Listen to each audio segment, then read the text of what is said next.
Hi everyone, good morning. Welcome to your Fast Track to 7 a.m. here on the Valley today. Thanks for joining us. I'm Ashlyn Hill. And I'm Alex Larson. One person on a bicycle suffering severe injuries after a crash in Walsh County happening yesterday. According to North Dakota Highway Patrol, it happened around 5:15 p.m. on State Highway 17 between Grafton and Park River. They say 67-year-old Dennis Lowen was riding his bike when he abruptly turned in front of a large SUV. Lowen was taken to a local hospital for treatment. The driver of that SUV, a 22-year-old man from Grafton, was not injured. North Dakota Highway Patrol still investigating that crash.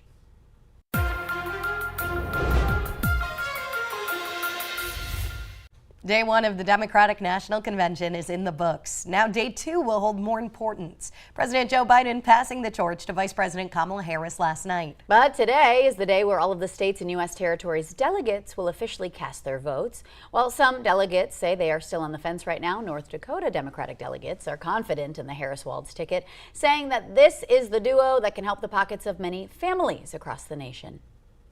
Folks want to bring costs down at the grocery store. They want health care to be more affordable, child care to be more affordable. And Tim Walz has a real skill and an ability to communicate that message in a way that sounds like so many of the folks we talk to every day in North Dakota. He's very skilled in that. He's very comfortable speaking to those issues. And I think he's going to resonate across North Dakota and across states like ours. North Dakota delegates also looking forward to the work the Harris-Walz campaign will do when it comes to projects that the current Biden administration has been working on. There's more investments to be made, more infrastructure, more family-oriented investments to be made. I'm very excited to see the child tax credit come back under a Harris-Walz administration. So I would say look for those things. And then also look for the authenticity. Tim Walz is someone, Governor Walz is someone who can authentically speak to the rural experience, to the Midwestern experience. And we do have a crew in Chicago for the week. We will have live team coverage again for day two of the DNC tonight. We can expect to hear from former President Barack Obama, among other senators. Dilworth residents now deciding this November whether they want to pass a sales tax increase in order to help fund a new community center. The city is proposing a 0.5% increase for 25 years or until that proposal is paid off. They project at least 35% of that would come from visitors to the city. And Mayor Chad Olson says if approved by voters, the new center would offer a wide range of possibilities.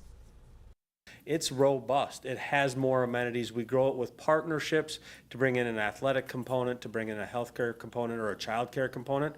We're posed to do great things if our citizens will support the local option sales tax. The old community center was part of the original Dilworth Fire Hall, which was knocked down to make way for the new fire hall. Fargo city leaders continuing the conversation surrounding the issue of homelessness in downtown Fargo by now approving the first reading of their newly drafted ordinance, which would ban certain locations of camps. That ordinance was first introduced at the beginning of August, where anyone camping 30 feet of bike trails or 100 feet from infrastructure would be punished. At last night's City Commission meeting, they approved one of 3 readings of this bill. The proposed ban now comes with a fine, something those who oppose it say will do more harm than good. These are people's lives we are discussing. A complete ban on camping will not help anyone experiencing houselessness. It will only deepen their struggle and make it harder for them to succeed. City administrators are still looking for other comments from the community about the ordinance. You can find the details available at valleynewslive.com. Meanwhile, there was another assault in downtown Fargo yesterday. This happened around 3 a.m. yesterday morning near the MP Avenue Bridge and 2nd Street. A man told officers a dog attacked his dog and then he started arguing with the owner. The man said the dog's owners and 3 others then attacked him. He was taken to the hospital with serious injuries. No arrests have been made. And no charges are being filed after a deadly shooting in the parking lot of Prairie Heights Church in West Fargo. It happened just before 8 Saturday morning when the church was closed. West Fargo police say the victim, 25-year-old Austin Strom, was a member of the church and was illegally trying to get inside. They say another member of the congregation, 66-year-old Kent Hodges, tried to stop him when Strom began beating Hodges, sending him to the hospital. A third man got involved, 53-year-old Donald Barron II, firing one shot, killing Strom. Sunday morning, though, the pastor took time out to pray for Strom's family. You can watch that full service online. The report from West Fargo PD says all 3 men did not know each other. Again, police say the shooter was not arrested and no charges are being pursued. Now, on a GoFundMe page for the family, Austin's aunt writes, quote, "Most of you have read the press releases about what happened, and we as Austin's family just want to let everyone know that was not our true Austin that day. He believed in helping people, not hurting." And it is almost 6:55 here on the Valley today. We got a little bit of a cloudy morning outside. Let's send things on over to meteorologist Lisa Green for some of your first day of school forecast. Good morning, Lisa.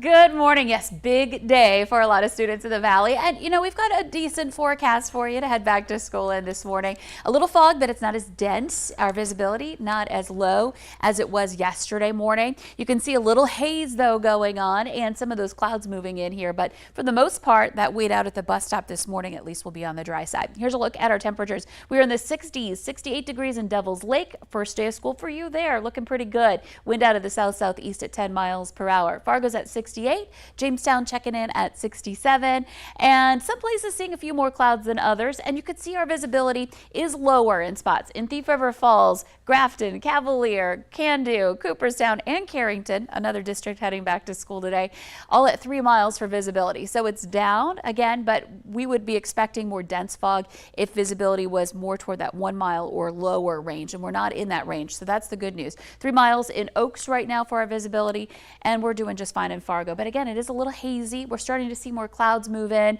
and heading home from school today, we might encounter some rain. You can see some of that down in South Dakota. This rain's kind of sliding eastward, so places in the south like Sisseton, like Wahpeton, even Kindred, and maybe even the Fargo-Moorhead area. I know JP2 schools going back today. Could be a sprinkle or a shower, especially in those areas in the Southern Valley. Northern Valley likely to be quieter, but we will have that potential for a pop-up shower this evening as well, even along the international border. So we can't rule it out, even though chances are going to be low for a lot of places. So out at the bus stop this morning, again, doing just fine. We're looking at temperatures into those 60s, and then this afternoon, back into some 70s, right around 79 degrees at 3 o'clock this afternoon in Fargo. But you can see more clouds at that time. We'll have a little more wind as well. So kids want to make sure they tuck their papers into their backpacks so they don't get blown away if they're holding on to them from that first day. And looking at conditions that are going to be more active into Wednesday night and Thursday. So Thursday mornings, wait at the bus stop, could be on the stormy side. We'll have more on that as we get closer. And more summertime coming our way too, even as we're talking about back to school. We've got some 90-degree temperatures in the forecast heading into the weekend. Wow, yeah. What a big day this week. Yes, today more districts going back tomorrow and into Thursday. Next week also going to be a big week for students, both in the elementary schools all the way up to college. A lot of colleges going back to class next week. Yeah, wow, here we go. Thank you, Lisa. And as kids head back to the classroom, 2 educators from Ohio say reading out loud may be key. In their book, Community with Readers, the educators advocate for whole class reading along with individual instructional readings. They say it's vital for cultivating a sense of classroom community while developing critical thinking skills. And if you're still thinking about summer, AAA expecting a very busy Labor Day weekend for travel, all to cap off a record-breaking summer travel season altogether. American Airlines says this year is going to be its busiest Labor Day weekend ever, flying nearly 4 million people. That's up 14% from last year, and many flyers are choosing some unexpected destinations.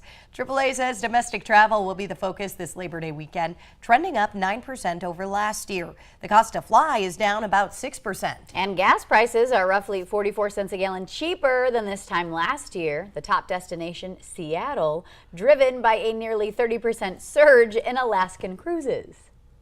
There is this desire to go cruising primarily because people can budget that vacation ahead of time. You know how much you're going to spend on drinks, you know how much you're going to spend on lodging, so you don't have to worry about it too much.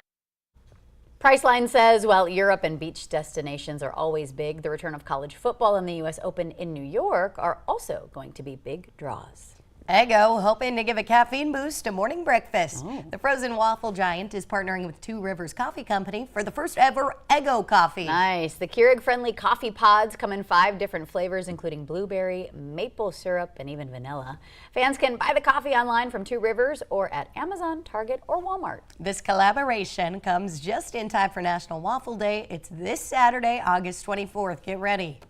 And today is National Lemonade Day. The day is actually a whole campaign to teach kids the power of entrepreneurship through opening a lemonade stand. Yeah, you can use today to visit a lemonade stand or help some kids set up a stand. The overall goal is to instill an entrepreneur's spirit in children at an early age to help them succeed in their future. As for the profits, the kids are encouraged to spend some, save some, and share some. So if you can, squeeze in some time for lemonade today. Cute.